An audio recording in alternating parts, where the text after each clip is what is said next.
Hey, this is Danny Eny with Firepole Marketing, and you're listening to Stephanie O'Brien's Moved by Purpose podcast. That idea right there of not staying focused on what you don't want and starting to ask yourself, what would I rather have? What do I want? Where am I going? How do I solve this problem? And that pivoting action creates unbelievable outcomes. Are you longing to know what your purpose is? Are you on the wrong career path? Do you feel like there must be more to life? Don't worry, there's hope. It's time to be moved by purpose. Now your host, Stephanie O'Brien. Hey, you're listening to the Moved by Purpose podcast with your host, Stephanie O'Brien. I'm going to jump right into introducing our guest today, Kim Aids. I'm excited for you to really hear about her process and method of coaching. It is very unique and different than the process a lot of coaches use. So it was really fascinating to learn about her process. Kim Aids is the president and founder of Frame of Mind Coaching and Journal Engine Software. She is the author, speaker, entrepreneur, coach, a mother of 5, and she is recognized as one of North America's foremost experts on performance through thought mastery. By using her unique process of integrating online journaling in her coaching, Kim helps her highly driven clients to examine and shift their thinking in order to yield extraordinary results.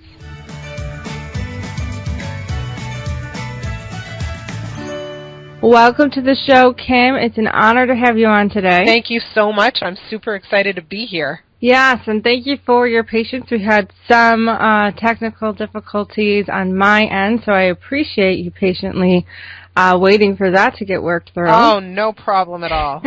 And I'm intentional about letting the listeners hear about some of the back-end stuff that happens just to keep it real and to show people that it's what you see is not necessarily what happens in the background. You only kind of see the polished, finished project. So I love to encourage people that may not have such a glamorous journey right now to realize that it hasn't always been glamorous and smooth for us either. Not at all. Not at all. And even now it's not always glamorous and smooth, is it? Right. Nope. I think, and the sooner you embrace it and accept that, I think the more enjoyable the journey can be. That's right. Instead of getting all frazzled over it. It's life. It's what happens. That's right. So. And I have 5 kids, so I don't know. Glamour happens once in a blue moon. Wow. So I would love for people to really get to know what were the events or things in your life, maybe it was a work history or significant events in your life that has led you to doing what you do today with Frame of Mind Coaching? Well, that's a big question, so I'll try to go back in history, but make it quick. I used to own another company called Upward Motion, and we used to build simulation-based assessments. And the purpose of those assessments was to help companies make better hiring decisions. And so we tested hundreds of thousands of people to really determine who would be a top performer in any field. And what we discovered was something very interesting. It was that no matter what the industry, no matter what the job, no matter what the position in the company, there was one key factor that determined outstanding performance that kept showing up over and over and over again. And it wasn't intelligence, it wasn't experience, it wasn't even social skills or anything like that. It was a person's degree of emotional resilience. So what does that mean? It means that the way a person handles adversity will determine whether or not they're going to succeed in the long run. So those people who kind of, everybody, all of us, we get kicked and we fall. But those people who get up after the fall with speed and agility and are able to leverage their adversity, those people are going to be much more likely to succeed than others. And so that was part of my history. I ended up selling that company, and to be honest, I own that company with 2 other partners. One of them is now my ex-husband. So I had my own adversity, and I ended up going to work for a coaching company. They found me, they recruited me, and they hired me. And so I got a taste of coaching for about 9 months. And my taste was, man, I see what they're doing, and I think they're doing it wrong. And so that view of the world, combined with this whole concept of emotional resilience, started me thinking, and I thought, man, what I need to do is build a coaching company that really helps people strengthen or fortify their emotional resilience. And that's how Frame of Mind Coaching was born. Wow. And I just had a guest on, Joan Sotkin, who talked very much about that emotional resilience and touched on the power of managing your emotions or building up, some people call it emotional intelligence. Now, I'm wondering, is emotional resilience different than emotional intelligence? Emotional intelligence is being able to read situations and tuning into a part of your brain that interprets things in a way that allows you to respond and create positive outcomes. So that's very important. And what I would say to you is that emotional intelligence follows emotional resilience. Okay. Okay, so you need a little bit of emotional resilience in order for the emotional intelligence to be built. And so, when something bad happens to you and it hurts and it's painful, whether it's physical or emotional or whatever it is, the way that you interpret those events will determine how you respond to them.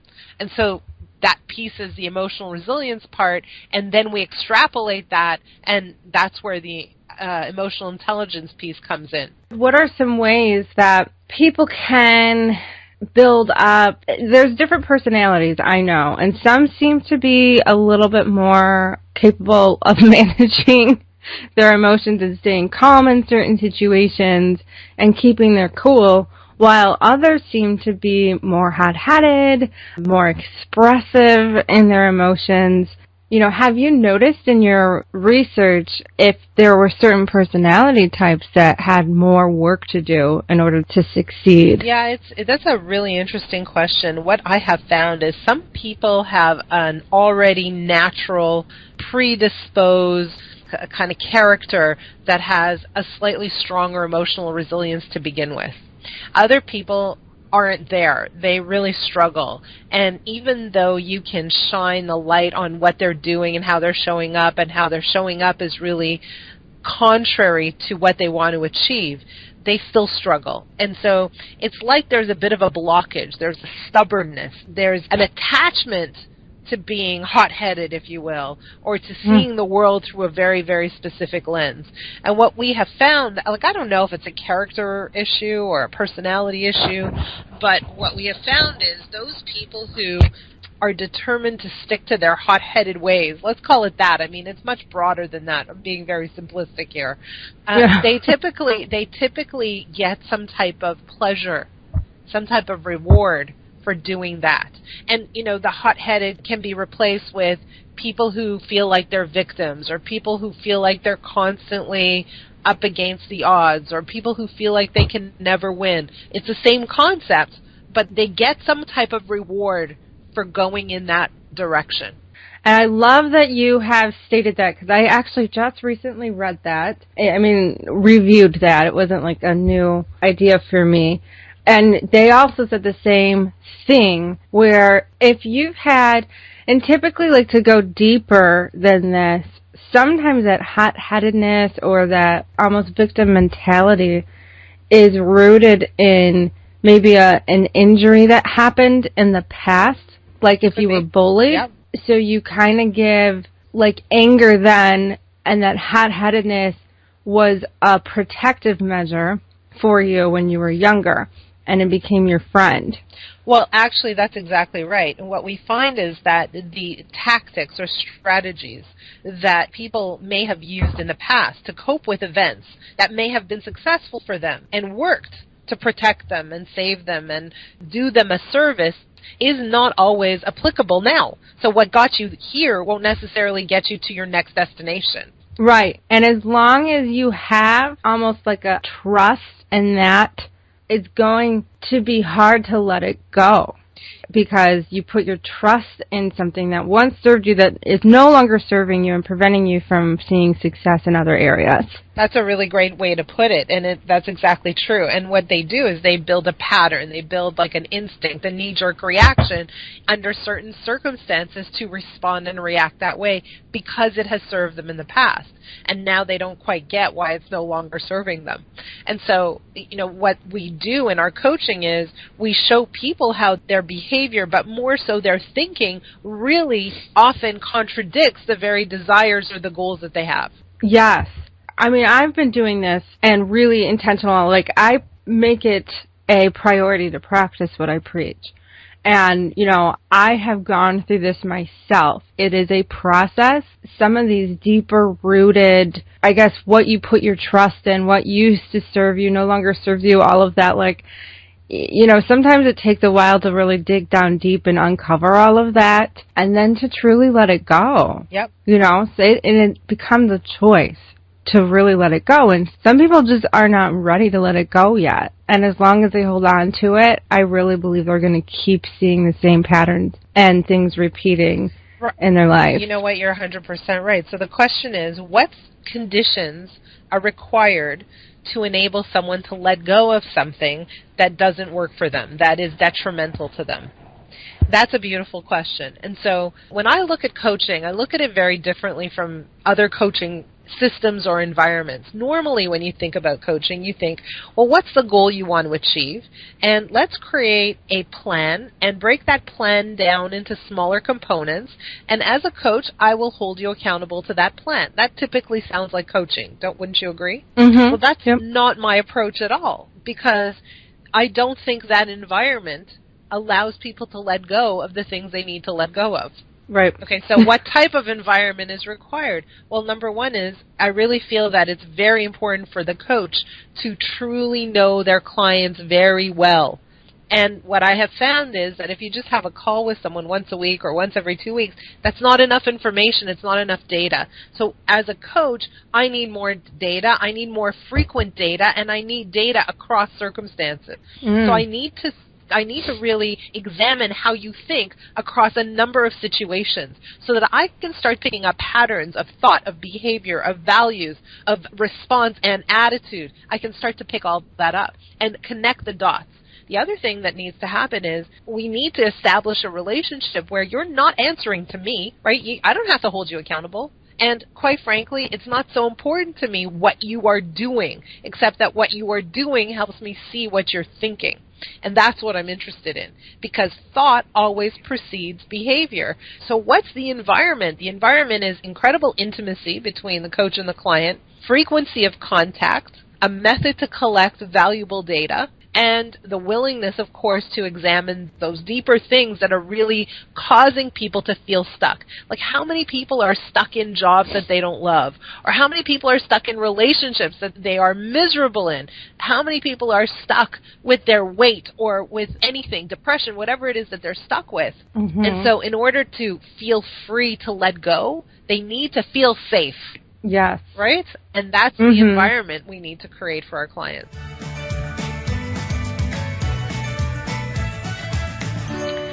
I really agree with you about having to get a good grasp on really getting to know the person. And I would say that the most successful coaching relationships I've had have been the people that have been the most transparent and have been willing to be the most vulnerable with me.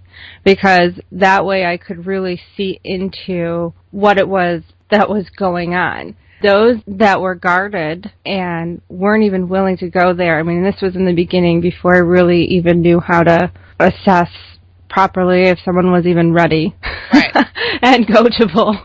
They weren't the greatest results. I mean, it was interesting, like in the very beginning, like my first couple clients, like the moment we started getting somewhere and starting to get to that point where I felt like there was ground getting covered, it was like they panicked and they would just run away and leave. So I think that willingness to be vulnerable is very key in order to get the progress. You know, I was looking over your stuff, and I know that journaling is a big piece of what you do. Yep. Do you find that people are really willing to do that, or is it kind of a fight? I almost feel like, oh my gosh, if I let someone read my journal, that's too personal.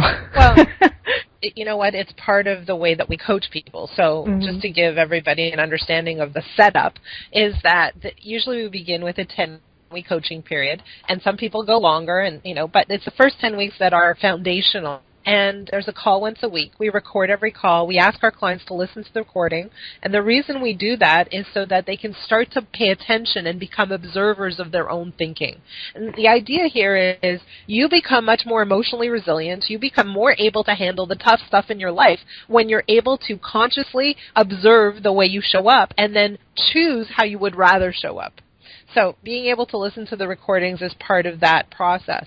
The second thing we do is we ask our clients to journal every single day in between each call. And so every time the client journals, the journal goes to the coach reads and responds to the journal. Now the journal is preceded by a question. So I give you a question, you respond to the question in your journal, and there's this dialogue that's taking place back and forth between the coach and the client. And that's what creates the intimacy. So, it's very important that we go there, we go deep, and we go to those places that help us identify really how you're getting in your own way. And so do people have resistance? Typically no. They know that this is the program, and that's why they choose this program over and above other programs, because they know that in 10 weeks they're going to move a huge distance. That's what we do for our clients. It requires the desire to jump in and really work with your coach as a partner. Mm-hmm. Right? So very true. It's not about you're not answering to the coach. It's not that setup. It's really allowing your coach to take a good look at what's going on so that you can see it too. And then I can't express the amount of relief and liberty and freedom and joy that people feel in that 10-week process.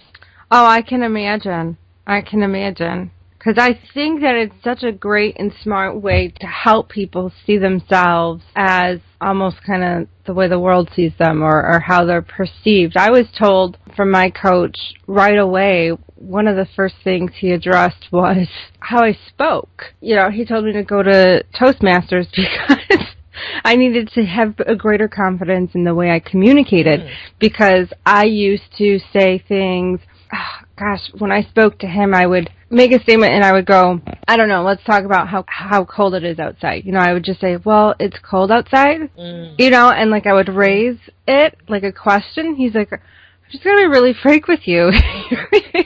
You sound really uncertain of yourself. Yeah, good catch.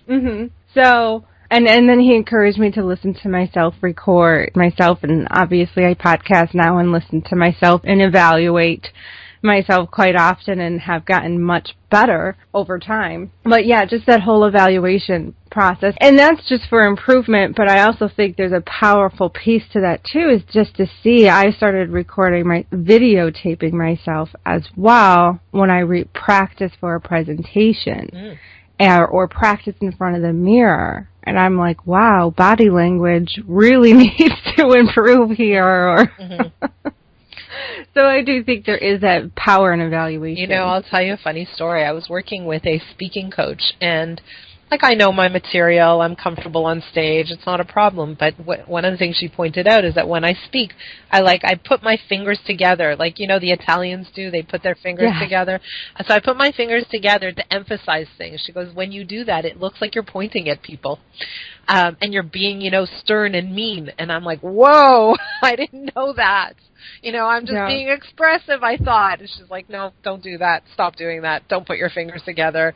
And, don't use that method of emphasis. Yes, little details like that where, if your hands were more open and your fingers were spread apart, that's softer and more welcoming and approachable than if they were stiff and tight together. That's too authoritative.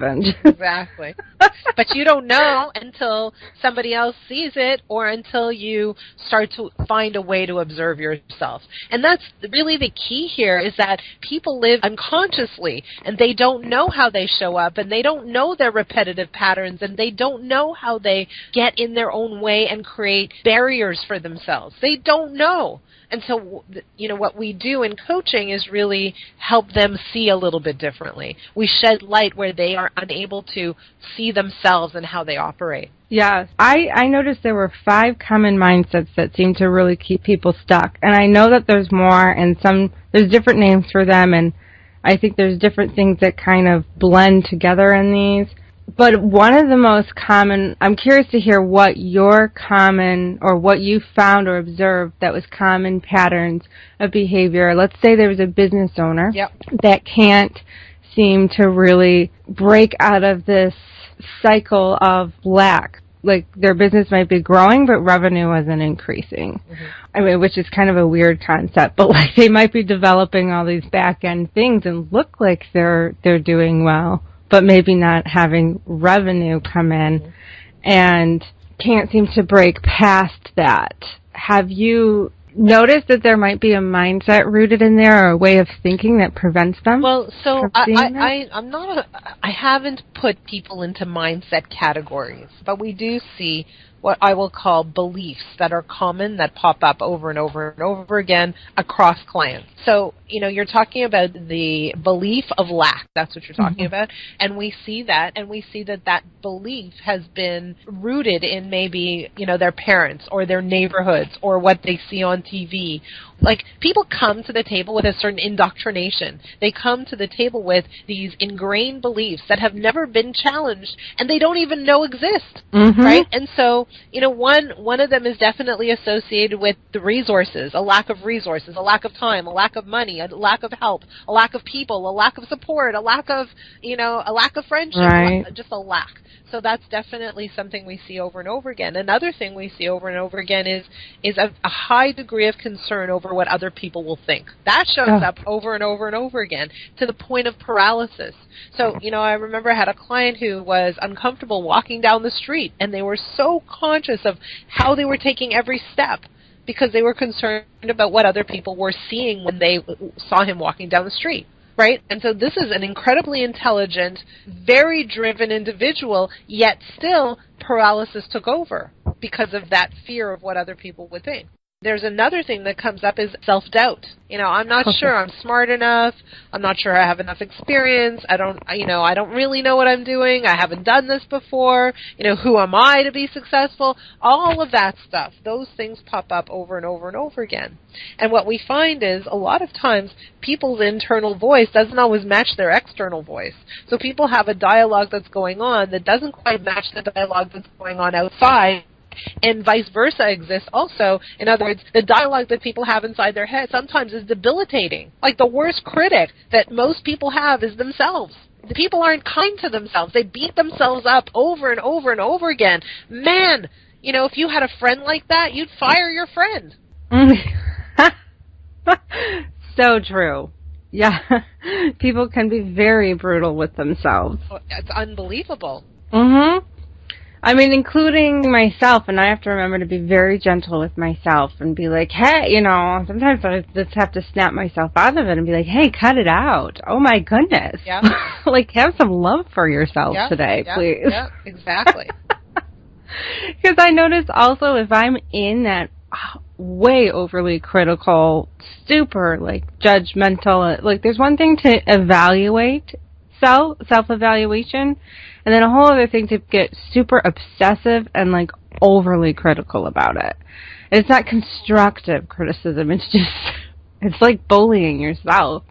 Well, then it comes out on how you interact with others as well. Well, and sometimes that's right. Go ahead. That's right. That's exactly right. Yeah, sometimes how your capability of loving yourself is almost like how you're capable of loving others. Well, that's right. And here's the thing. It's like a lot of us are attuned to identifying and noticing all the wrong things in the world. It could be as simple as, man, that guy didn't turn on his signal when he turned left.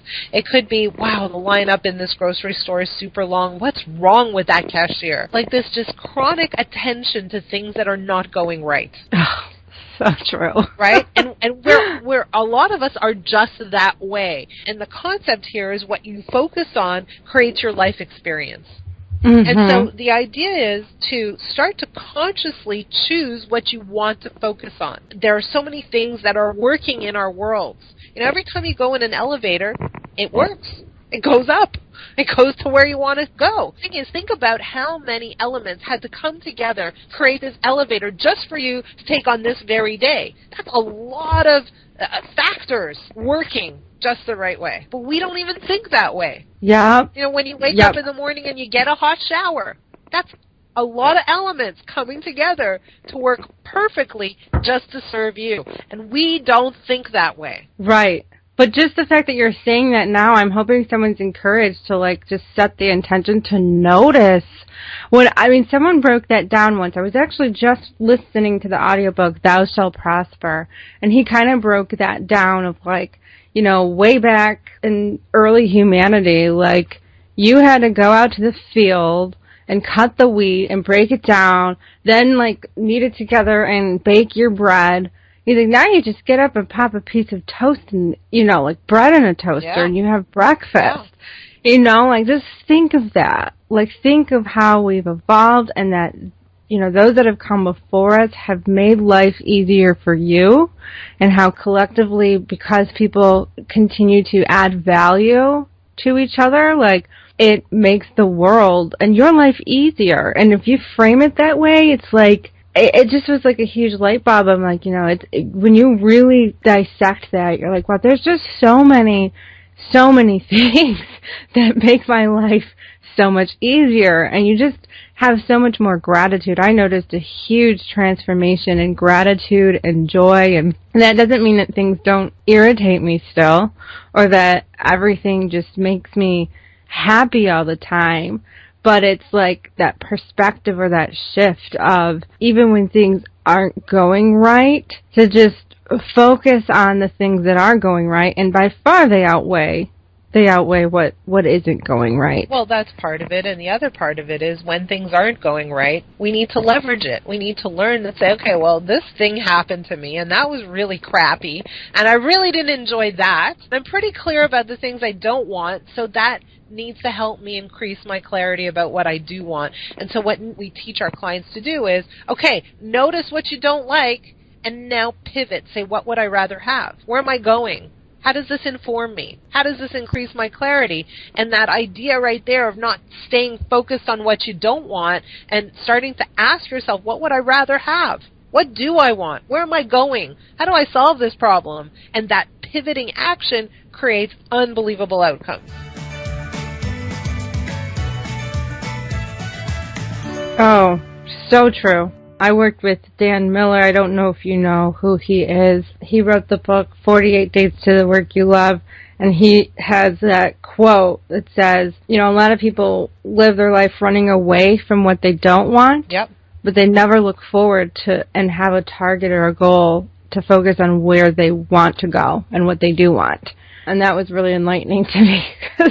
When I first started, I was like, when I worked with him, I was a mess because I hated my job. It didn't like pretty much at all what my life looked like. And he's like, well, you're clear on what you don't want. Yeah. But what do you want? Exactly. And some people don't know how to answer that question, right? Yeah. And I think it can take time, and it just, like, you have to slow down, and it comes down to changing the way you think. It's really transforming what you think and believe. I'll tell you something else that I've noticed is that it's not that people don't know what they want. They are afraid to verbalize it. And they're afraid to verbalize it because they don't think that it's possible. They don't think they deserve it.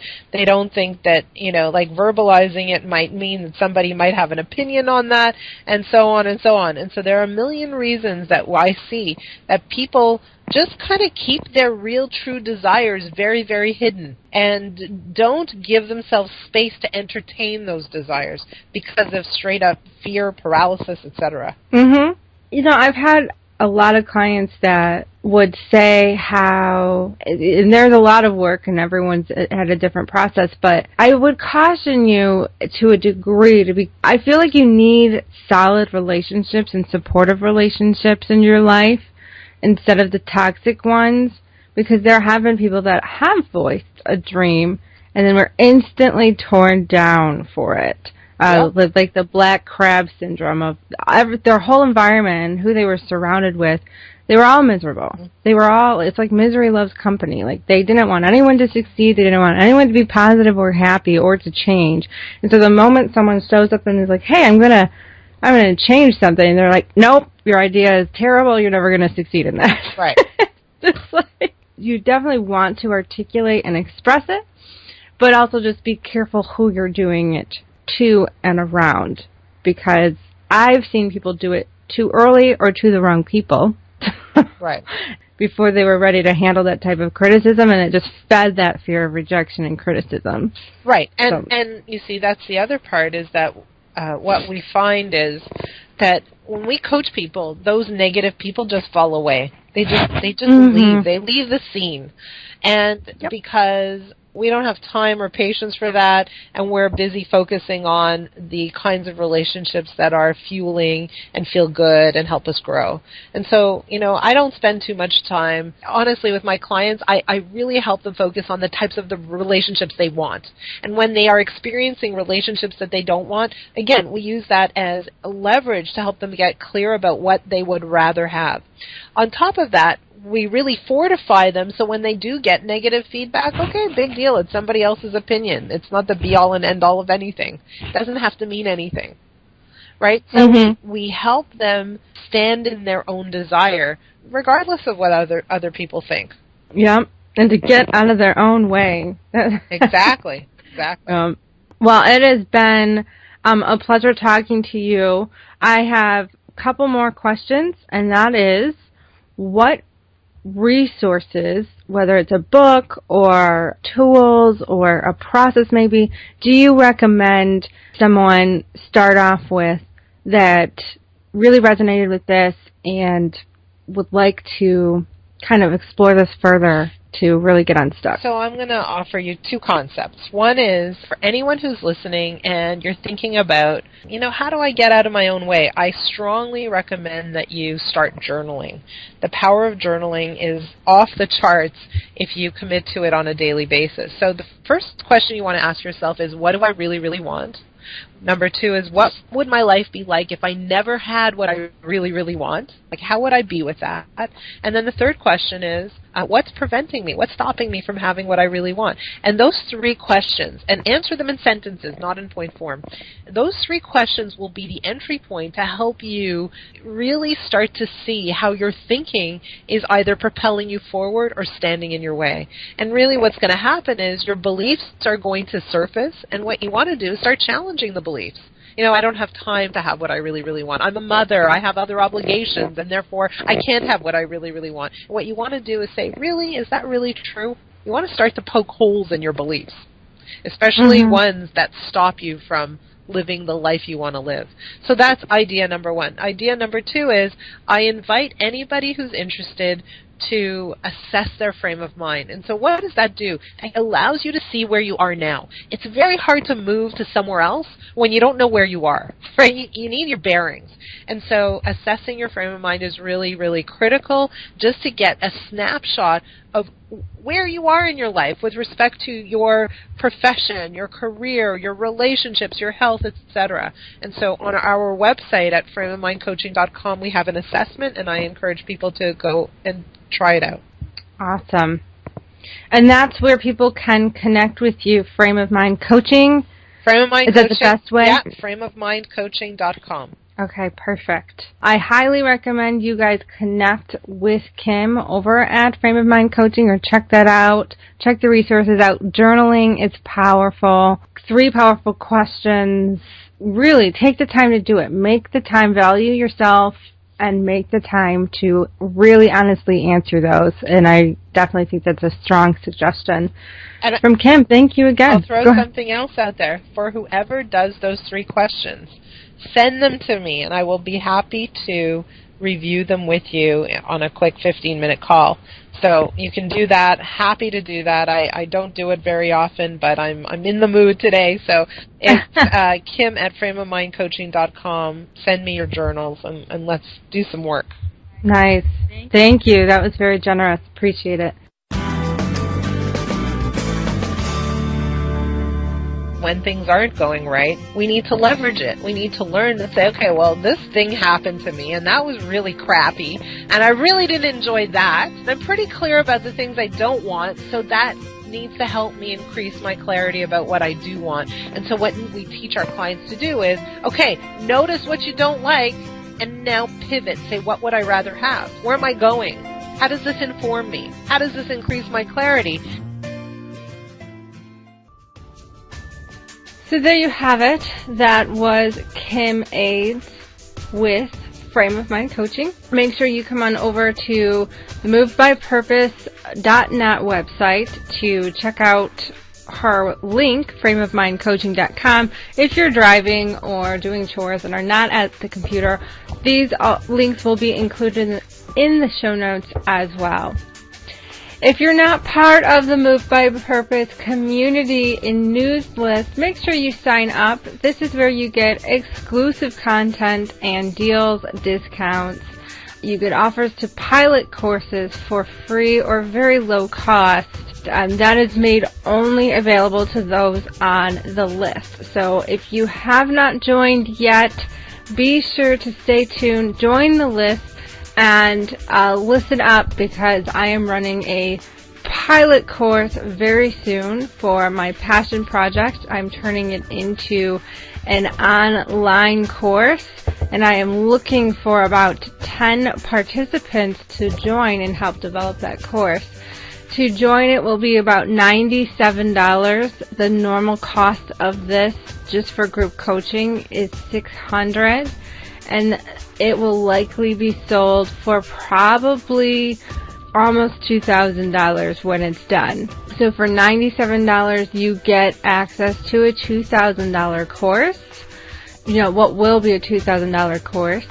It is a time commitment. I mean, not too much of your time, but because of the discount, I do look for participants that are willing to devote at least an hour a week on really following the course, executing the steps and strategies, and then providing feedback on how it can get better.